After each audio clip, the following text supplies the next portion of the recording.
Осы жобаға қатысқан топ мүшелерінің алғашқы отырысында көптеген ойлар, көптеген көзқарастар, көптеген мәселелер қозғалды. Осылардың барлығын қарай отырып, мен өзімде мен осының бәріне үлгере аламын ба, немесе осы топқа бекер қосылдым ба деген ішкі ойлар келді. Бірақ осы топта жүріп, жұмыс жүргізе жүріп, мен бұл күнделікті менің жасап жүрген жұмысымның дамуына ықпал ететін жоба екенін түсіндім. Бұрын жұмысқа келген кезде қандай көңіл күймен келсем, алдыма келген баланы сол көңіл күймен қабылдайтын едім. Бірақ сол кезде менің сөзім, іс-әрекетім оқушыға қалай әсер ететіндігін түсінбейтіндігім менің кемшілігім екенін білдім. Және содан кейін, сол кемшіліктерімді түсінгеннен кейін, әр жеке оқушыны және оның іс-әрекетін зерттеу керектігін түсіндім. Бұл жобаны сырттай бақылап жүрген кезде ойлайтын бізге тапсырма береді ғой, сол кезде өздерінде нақты бір идея жоқ, бірақ бізден идея жинайды деп ойлайтын болатынбыз. Енді осы жобаға кіргеннен бері біз өзімнің ойым басқа жаққа өзгерді. Мұғалімнің өзінің ойлаған нәрсесін өзіне тапқызу мақсаты. Осы жобада жұмыс істеп бастағаныма 1 айдың көлемінде болды. Менің бойымда қорқыныш сезімдер болды. Себебі осы жобада жұмыс істеп жүрген адамдардың бәрі ақылды, көп білетін сияқты болды да, менің өзімде бір көштен қалған сияқты сезім болды. Мысалға, мен кей кезде сабаққа дайындалған кезімде өзімді оқушының орнына қоямын. Мен оқушы болсам, бұл маған қызық бола ма екен, жоқ па екен деген оймен сабаққа дайындаламын. Қазіргі кезде, мысалға, кей кезде ойлаймын, ол дұрыс па екен, жоқ па екен. Мұғалімдерді тыңдаған кезімде кей сұрақтардың кей жерде менің дұрыс екендігін білдім, ал кей кезде өзімнің қателіктерімді анықтадым. Яғни зерттеу бағыты бойынша мен енді сырттай бақылап көрдім. Негізінде енді не болып жатыр, қандай зерттеулер жүріп жатыр, маған ол таныссыз болды. Себебі ол өзім қатыспағандықтан, егжей-тегжейін білмегендіктен нақты менде ол туралы деректер болған жоқ. Сондықтан осы топқа кірген себептерінің бірі де осы еді. Яғни бұл жерде зерттеу деген өте оңай нәрсе емес қой, қай бағытта болмасын. Және ол зерттеуде өзің басы қасында көріп, өзің практикада, тәжірибеде қолданмағаннан кейін, оны әрине толық мәліметті ол туралы сол кезде ғана ала аласың. Бұл жерде біз ортақ бір уақыт келмей қалуы мүмкін. Сол кезінде бұл уақыт сәйкессіздігі әр әріптеске қиыншылық ретінде қарастырылуы мүмкін, ыңғайсыздық танытуы мүмкін.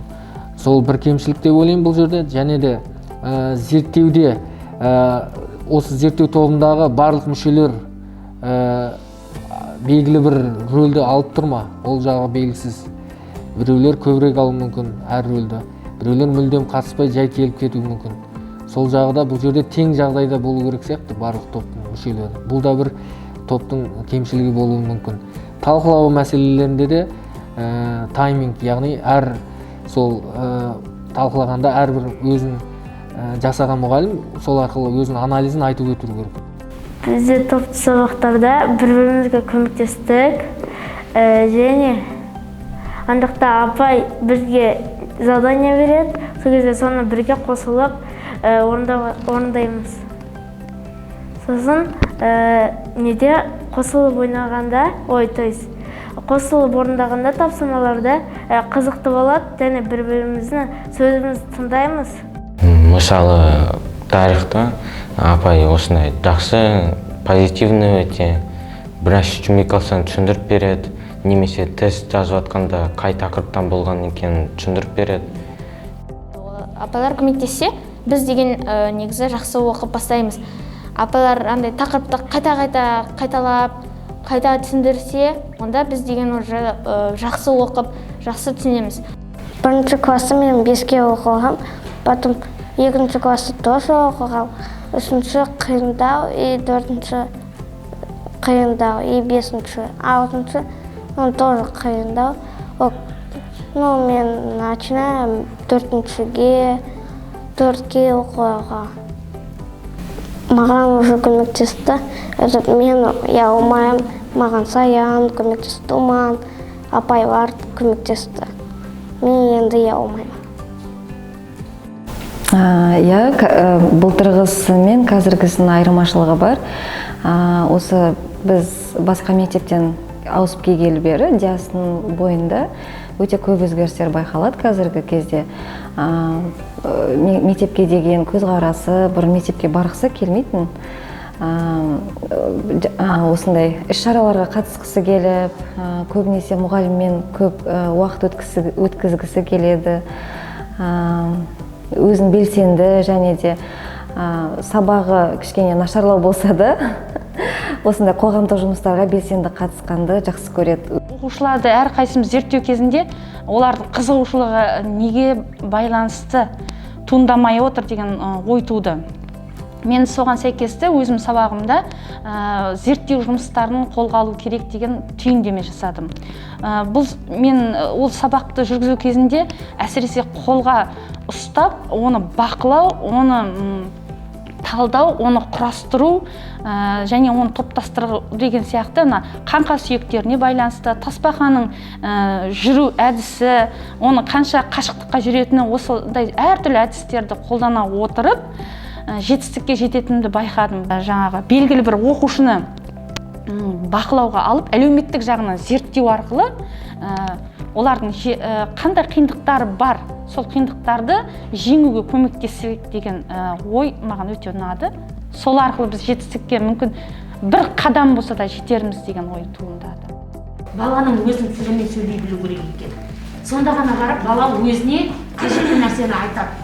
Сонда ғана барып соның әрі қарай дамытқым келеді. Енді бұл сыныпта осы топтап қалып отырғаным да сол. Мен бұл сыныпқа өте қатал болдым.